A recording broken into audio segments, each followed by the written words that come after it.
ಕೊಡ್ತಾ ಇರ್ತಾನೆ ಸೀನುಗೆ. ಫುಲ್ ಟೇಬಲೆಲ್ಲ ಒಡೆದೋಗಿ ಮುರಿದೋಗ್ಬಿಡ್ತವೆ. ಇನ್ನು ಈ ಒಂದು ಶಿವು ಈ ಒಂದು ಸೀನಿಗೆ ಫುಲ್ಲು ಮುಖಕ್ಕೆಲ್ಲ ಬಾರಿಸ್ಬಿಡ್ತಾನೆ. ಮುಖ ಎಲ್ಲ ದದ್ದರಿಸ್ಬಿಟ್ಟಿರುತ್ತೆ. ಇನ್ನೂ ಅಲ್ಲೇ ಗನ್ ಇರುತ್ತೆ. ಗನ್ ತಗೊಂಡು ಇನ್ನೇನು ಹೊಡೆದೇ ಬಿಡ್ತಾನೆ ಸೀನಿಗೆ ಅನ್ನೋಷ್ಟರಲ್ಲಿ ಅಣ್ಣ ಅಂದ್ಬಿಟ್ಟು ಇಲ್ಲಿ ರಶ್ಮಿ ಎಲ್ಲರೂ ಕೂಡ ಓಡಿ ಬರ್ತಾರೆ. ಮಾದಪ್ಪಣ್ಣ ಮತ್ತು ಲೀಲಾ ಕೂಡ ಅಯ್ಯೋ ಏನೆಲ್ಲ ಆಯಿತು ನಿನಗೆ ಅಂತಾರೆ.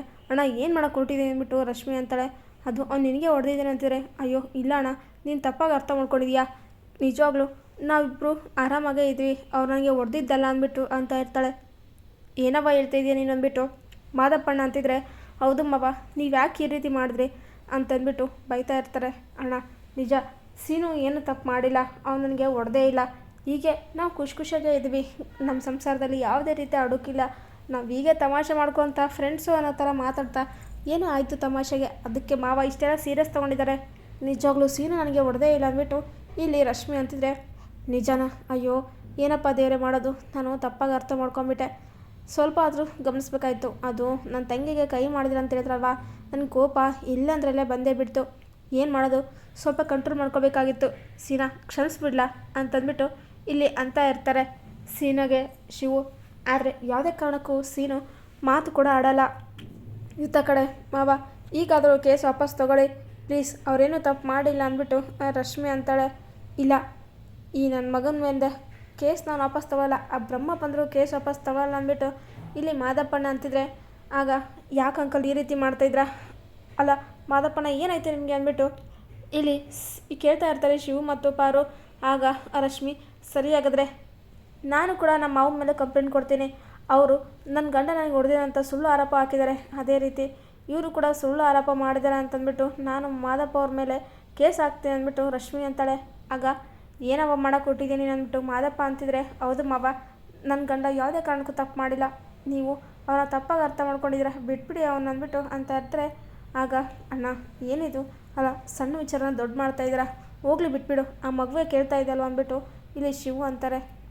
ಇನ್ನು ಪಾರು, ಅಂಕಲ್ ಹೋಗ್ಲಿ ಬಿಡು ಅಂಕಲ್, ಯಾಕಿದೆಲ್ಲ, ಮನೆಗೆ ಹೋಗಿ ವಿಚಾರಿಸ್ಕೊಂಡು ಎಲ್ಲ ಮಾತಾಡೋಣ ಅಂತಂದ್ಬಿಟ್ಟು ಅಂತ ಇದ್ದರೆ, ಹೌದು ಗುಬ್ಬಿ ಮೇಲೆ ಈ ಒಂದು ಬ್ರಹ್ಮಾಸ್ತ್ರ ಬಿಡೋದು ಎಷ್ಟು ಸರಿ, ನೀವೊಂದು ಚಾನ್ಸ್ ಕೊಡಿ ಅಂದ್ಬಿಟ್ಟು ಪೊಲೀಸರು ಹೇಳ್ತಾ ಇದ್ದರೆ, ಆಗ ಸರಿ ಅಂದ್ಬಿಟ್ಟು ಕೇಸ್ ವಾಪಸ್ ತಗೊಳ್ತಾರೆ ಮಾದಪ್ಪಣ್ಣ. ಇನ್ನು ಇತ್ತ ಕಡೆ ಸೀನು ರಿಲೀಸ್ ಆದ ಮೇಲೆ ಕೇಸ್ ವಾಪಸ್ ತೊಗೊಂಡಿದ ತಕ್ಷಣ ಶಿವು ಬಂದ್ಬಿಟ್ಟು ಕ್ಷಮಿಸ್ಬಿಡ್ಲಾ ಅಂತ ಕೇಳ್ತಿದ್ರೆ, ಅವ್ವ ಬಾರವ್ವ ಅಂದ್ಬಿಟ್ಟು ಇಲ್ಲಿ ಲೀಲಾನ ಕರ್ಕೊಂಡು ಸೀನು ಅಲ್ಲಿಂದ ಹೊರಟೋಗ್ಬಿಡ್ತಾರೆ. ಶಿವುಗೆ ಬೇಜಾರಾಗುತ್ತೆ. ಅಣ್ಣ ನೀನು ಏನು ಬೇಜಾರು ಪಟ್ಕೊಬೇಡಿ, ಇದನ್ನೆಲ್ಲ ಇಲ್ಲೇ ಮರೆತ್ಬಿಡಿ, ಸುಮ್ಮನೆ ಮನಸ್ಸಿಗೆ ನೋವು ಮಾಡ್ಕೊಬೇಡಿ, ನಾನು ಆರಾಮಾಗೇ ಇದ್ದೀನಿ ಅಂದ್ಬಿಟ್ಟು ಅಂತ ಇರ್ತಾರೆ. ಇನ್ನು ಅಲ್ಲಿಂದ ರಶ್ಮಿ ಓಡೋಗ್ತಿದ್ರೆ, ಅಯ್ಯೋ ದೇವರೇ ಪಾಪ ಸೀನು ಬೇಜಾರು ಮಾಡ್ಕೊಂಬಿಟ್ಟ, ಇಷ್ಟೆಲ್ಲ ಅನಾಹುತ ಆಗಿಬಿಡ್ತು ನನ್ನಿಂದ ಅಂದ್ಬಿಟ್ಟು ಸೀನು ಹೊಡೆದಿದ್ದು ನೋಡಿ ಬೇಜಾರಾಗ್ತಾ ಇರುತ್ತೆ ಶಿವಿಗೆ.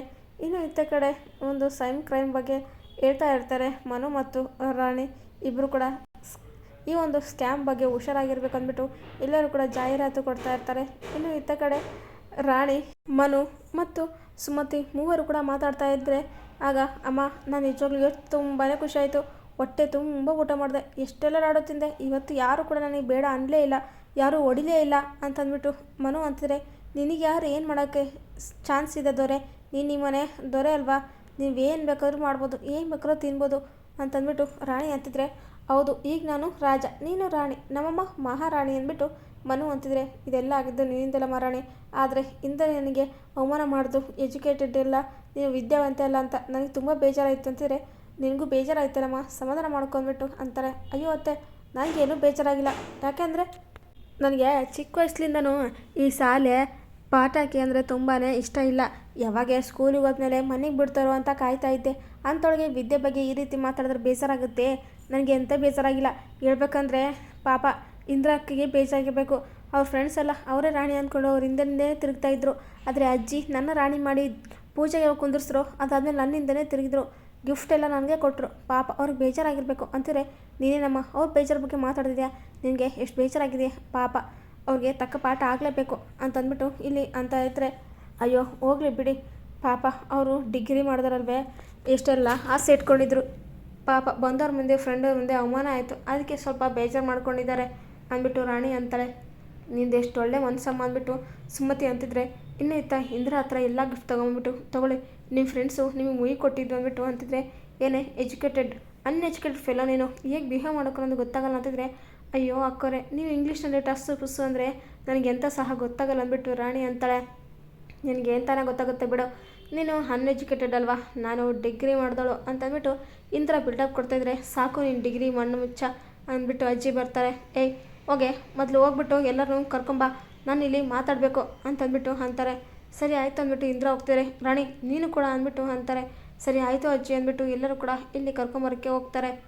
ಇನ್ನು ಸೀನು ಹೋಗಿದ್ದು ನೋಡಿ ಇಲ್ಲಿ ಶಿವ ಬೇಜಾರಾಗ್ತಿದ್ದಂಗೆ ಮಾದಪ್ಪಣ್ಣ ಬಂದ್ಬಿಟ್ಟು ನಿಜವಾಗ್ಲೂ ಹೇಳ್ಬೇಕಂದ್ರೆ ಆ ರಶ್ಮಿಕೆನಾಗೆ ಸೀನ ಬಾರಿಸಿದ್ದಾನೆ, ನಾನು ಮಾತ್ರ ಅವನಿಗೆ ಸುಮ್ಮನೆ ಬಿಡಲ್ಲ, ತಕ್ಕ ಪಾಠ ಕಲಿಸ್ತೀನಿ ಅಂದ್ಬಿಟ್ಟು ಇಲ್ಲಿ ಅಂತ ಇರ್ತಾರೆ ಮಾದಪ್ಪಣ್ಣ. ಅಯ್ಯೋ ಹೋಗ್ಲಿ ಬಿಡಿ, ಪ್ರತ್ಯಕ್ಷ ಕಂಡು ಪ್ರಾಮಾಣಿಸಿ ನೋಡ್ಬೇಕಂತ ದೊಡ್ಡವರೇ ಹೇಳಿಲ್ವಾ, ಏನೋ ನೀವು ತಪ್ಪಾಗಿ ಅರ್ಥ ಮಾಡ್ಕೊಂಡಿದ್ರ, ತಮಾಷೆಯಾಗಿ ಅವರೇನೋ ಮಾತಾಡ್ತಾ ಇರ್ತಾರೆ ಅಂದ್ಬಿಟ್ಟು ಇಲ್ಲಿ ಶಿವು ಅಂತ ಇದ್ದರೆ, ಅಂಕಲ್ ಹೋಗ್ಲಿ ಬಿಡಿ ಅಂಕಲ್ ಅಂದ್ಬಿಟ್ಟು ಪಾರು ಅಂತಾಳೆ. ಇನ್ನು ಈ ಕಡೆ ಯಾರೋ ಒಬ್ಬರು ಕೇಸ್ ಕೊಡೋಕ್ಕಂತ ಬರ್ತಾರೆ. ಗಂಡ ಮತ್ತು ಹೆಂಡತಿ. ಅಯ್ಯೋ ನನ್ನ ಮಗಳಿಗೆ ಅನ್ಯಾಯ ಆಗಿದೆ ಅಂತಿದ್ರೆ, ಏನಪ್ಪ ಏನಾಯಿತು ಅಂದ್ಬಿಟ್ಟು ಪೊಲೀಸರು ಕೇಳ್ತಾರೆ. ಅದು ನನ್ನ ಮಗಳಿಗೆ ಮದುವೆ ಮಾಡಿ ಕೊಟ್ಟಿದ್ದೀನಿ, ಬಂಗಾರ ಒಡವೆ ದುಡ್ಡು ಎಲ್ಲನೂ ಕೊಟ್ಟಿದ್ದೀನಿ, ಆದರೂ ಇನ್ನೂ ಬೇಕು ಅಂತ ನಮಗೆ ಹಿಂಸೆ ಕೊಡ್ತಾಯಿದ್ದಾರೆ, ಹೊಲ ಮನೆ ಮಾರಿ ಎಲ್ಲನೂ ಕೊಟ್ಟಿದ್ವಿ, ಆದರೂ ಈಗ ಕೊಡಲ್ಲ ಅಂತ ಅಂದಿದ್ವಿ, ಅದಕ್ಕೋಸ್ಕರ ನನ್ನ ಮಗಳಿಗೆ ಶಿಮ್ನೆನ ಹಾಕಿ ಸುಟ್ಟಿದ್ದಾರೆ. ಕೇಳಿದ್ರೆ ಶಾರ್ಟ್ ಸರ್ಕ್ಯೂಟ್ ಆಯಿತು, ಕರೆಂಟ್ ಹೊಡೆದು ಸತ್ಲು ಅಂತ ಹೇಳ್ತಿದ್ದಾರೆ. ನನ್ನ ಮಗಳಿಗೆ ನ್ಯಾಯ ಕೊಡಿಸ್ಬೇಕು ಅಂದ್ಬಿಟ್ಟು ಇಲ್ಲಿ ಅಳ್ತಾ ಇರ್ತಾರೆ ತಂದೆ ತಾಯಿ.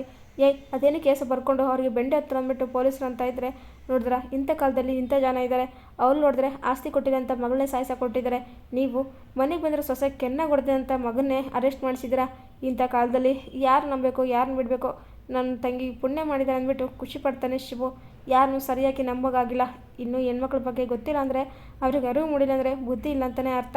ಏನೇ ಆಗಲಿ ನನ್ನ ಸೊಸೆಗೆ ನ್ಯಾಯ ಕೊಡಿಸೋದು ನನ್ನ ಜವಾಬ್ದಾರಿ ಅಂದ್ಬಿಟ್ಟು ಇಲ್ಲಿ ಮಾದಪ್ಪಣ್ಣ ಅಂತ ಇರ್ತಾರೆ. ಸರಿ ಹೊರಡೋಣ ಬನ್ನಿ ಅಂದ್ಬಿಟ್ಟು ಅಲ್ಲಿಂದ ಎಲ್ಲರೂ ಕೂಡ ಹೊರಡ್ತಾ ಇರ್ತಾರೆ.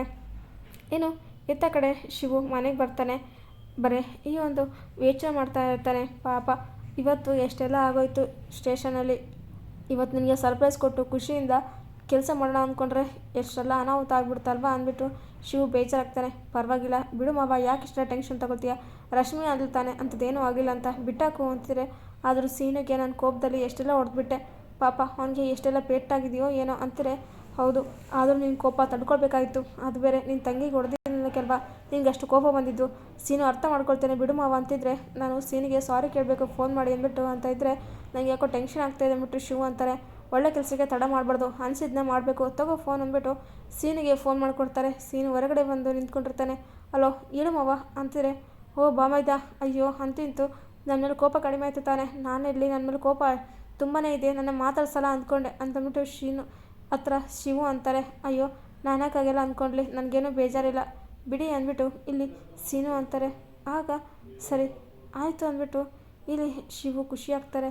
ಇನ್ನು ಇತ್ತ ಕಡೆ ರೀ, ಹಾಗಾದರೆ ಅಣ್ಣ ಮೇಲೆ ನಿಮಗೇನು ಕೋಪನೇ ಇಲ್ವಾ, ಅಯ್ಯಪ್ಪ ನಾನು ಎಷ್ಟು ಭಯ ಬಿದ್ದಿದ್ದೆ ಗೊತ್ತಾ ಅಂತಂದ್ಬಿಟ್ಟು ಇಲ್ಲಿ ರಶ್ಮಿ ಅಂತಿದ್ರೆ, ಅಣ್ಣ ಯಾವ ಅಣ್ಣನೂ ಗೊತ್ತಿಲ್ಲ ನನಗೆ, ನೋಡ್ತಾ ಇರೋ ನಾಳೆ ಇಡೀ ಮಾರಿಗುಡಿಯಲ್ಲೇ ನಾನು ನಮ್ಮ ಪಿಂಕಿನ ಕರ್ಕೊಂಡು ರೋಷವಾಗಿ ಓಡಾಡ್ತೀನಿ, ಯಾವನ್ ಬಂದು ತಡಿತಾನೋ ನಾನು ಕೂಡ ನೋಡ್ತೀನಿ ಅಂದ್ಬಿಟ್ಟು ಸೀನು ಅಂತಾನೆ. ಇದರಿಂದ ರಶ್ಮಿಗೆ ತುಂಬಾ ಶಾಕ್ ಆಗಿಬಿಡುತ್ತೆ.